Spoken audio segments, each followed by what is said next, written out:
Hello दोस्तों, welcome to my YouTube channel, जिसमें आज हम बात करने वाले हैं रॉबर्ट टी कियोसाकी द्वारा लिखी गई book rich dad poor dad के बारे में। इस पुस्तक में बताया गया है कि ऐसी कौन सी वस्तुएं हैं जो हमें अमीर बना सकती है और हमें गरीब। अमीर लोग ऐसा क्या करते हैं जिससे वे और अमीर हो जाते हैं, जबकि गरीब लोग ऐसा क्या करते हैं जिससे वे पहले से ज्यादा गरीब हो जाते हैं। फाइनेंशियल मैनेजमेंट का महत्व सिखाने वाली यह पुस्तक एक बेस्ट सेलर बुक है। तो आइए जानते हैं इस पुस्तक के बारे में। रिच डैड पुअर डैड में लेखक रॉबर्ट कियोसाकी कहते हैं कि उनके दो फादर थे, जिनमें एक रियल फादर थे जो पीएचडी किए हुए थे और दूसरे फादर उनके मित्र माइक के पिता थे, जिन्हें वह अपना दूसरा पिता कहते थे।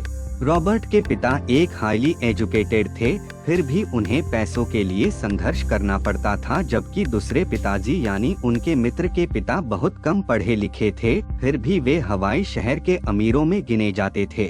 कियोसाकी ने बताया कि उनके दोनों पिता के दिमाग में पैसों के प्रति समझ का नजरिया अलग अलग था, जिससे वे अमीर और गरीब थे। लेसन 1, अमीर लोग पैसे के लिए काम नहीं करते हैं, बल्कि वे पैसे को ऐसी जगह इन्वेस्ट करते हैं जिससे पैसा उनके लिए काम करता है।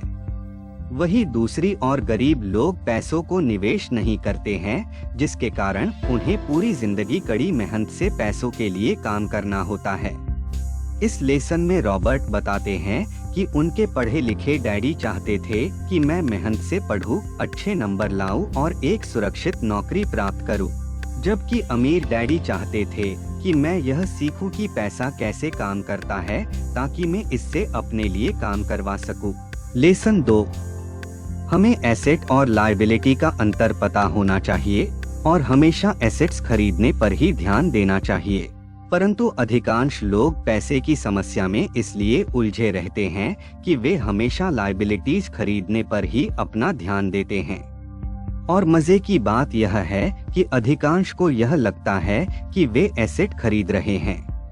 रॉबर्ट कहते हैं कि अमीर लोग हमेशा एसेट्स इकट्ठा करने में अपना ध्यान लगाते हैं, जबकि गरीब लोग लायबिलिटी इकट्ठा करते हैं जिसे वो अपनी एसेट मान बैठते हैं। लेसन 3, इस बुक में रॉबर्ट कियोसाकी कहते हैं कि जो अमीर लोग होते हैं वे अपने पैसे को स्टॉक, बॉन्ड, रियल एस्टेट आदि जगह निवेश करते हैं, जिससे वे अधिक पैसे बनाने में कामयाब हो जाते हैं। वे हमेशा एक अच्छे मौके की तलाश में रहते हैं, लेकिन अच्छा मौका बताकर नहीं आता। हमें अच्छे मौके की पहचान करनी होती है। जिसने अच्छे मौके की पहचान कर ली वह जीवन में आगे बढ़ गया। चलिए इसे एक उदाहरण से समझते हैं। एक आदमी एक शहर से गुजर रहा था। उसने एक घर पर एक बोर्ड लगा हुआ देखा। उस पर लिखा था हाउस फॉर सेल। वह इस मौके को गंवाना नहीं चाहता था, क्योंकि उस समय मंदी चल रही थी तो बहुत ही कम कीमत पर वह घर बिक रहा था। उसने उस घर को खरीद लिया। कुछ समय बाद मंदी खत्म हुई और उस घर की कीमत बढ़ गई और उसने उसको 2 गुने 3 गुने दाम पर बेच दिया और उसे काफी मुनाफा हुआ। लेसन 4, दुनिया में सभी पैसे को सेव कर रखते हैं। सबको पैसा सेविंग करना बहुत अच्छी तरह से आता है, पर यहाँ इसका यह अर्थ नहीं है कि पैसे एक अलमारी या गुल्लक में रखना हो या बैंक में रखना हो।